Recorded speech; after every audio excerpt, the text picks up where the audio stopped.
There are several ways that I think AI is a benefit to physicians in terms of patient care. When you think about how AI as a tool can provide a lot of information to a physician in real time, that saves them time from having to look up a variety of different sources and things. It can be a time saver in the clinic. It could also organize information in a way that's much more presentable and easier to digest. And so there are a lot of areas around documentation in the clinic where AI tools can be very helpful. Moving beyond that, to think about how can AI tools help with diagnosis, with other areas in medicine. So another example is in imaging, where you can review an X-ray, let's say, and an AI tool can help a physician be more accurate at identifying lesions in a lung X-ray, per se. So I think these tools are really developing more rapidly, and we have to think about what are the right use cases, what are the right applications in the healthcare environment. I think another area is around education and how we train the next generation.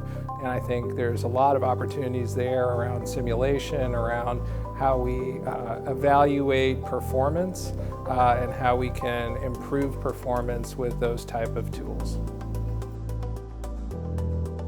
We have to think about AI as a tool. AI is not meant to replace physicians, it's a tool to help physicians and other healthcare providers work more effectively. So if you think of it as a tool, there's always going to be the human factor in healthcare that's so necessary for patient trust, for developing a relationship, for that treatment process. So as AI is being implemented, it can gather information, it can help with organizing lots of information into usable options for physicians, but it's not going to replace the human factor.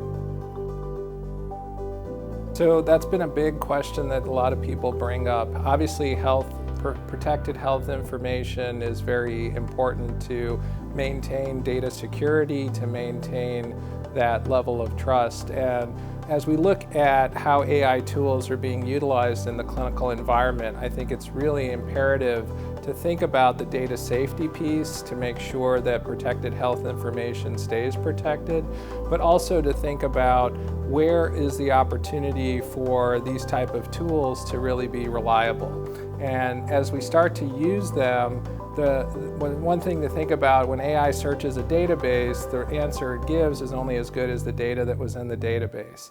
So as long as that data is reliable, you can trust it as a good tool. So the question then becomes, how do we make sure that what's being searched is reliable data and that what we're getting out is something that can really help providers make better decisions? One of the things that's really exciting to think about is how data can be added to really define a research question more effectively. So if you think about it, we know about genetic data, we know about data from your electronic medical record, we know about data from different tests and results that you've had over the years. But what if AI tools could take all those data sets and make a digital version of you that it can then evaluate in a way that when a new drug is looked at, was that the right drug for your particular condition? And based on your genetics, is it going to work as well?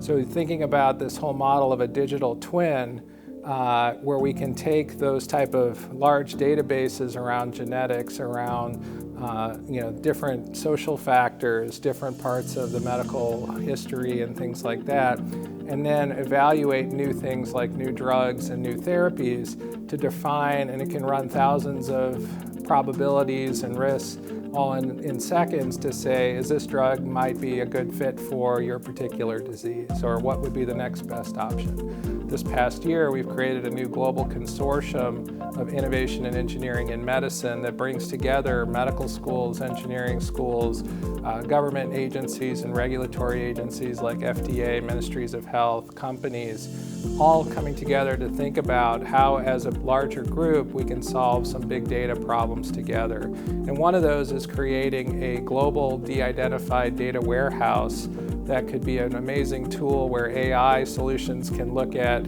not just 1,000 patients or 1 million patients, but what if it could look at 500 million patients around the world and solve some real problems around rare diseases, cancer, chronic diseases that we could never do before. And then using tools like quantum and other ways to make sure that data is safe and encrypted could be solutions that take us to the next level of how we think about healthcare solutions and how we think about collaborations across the world.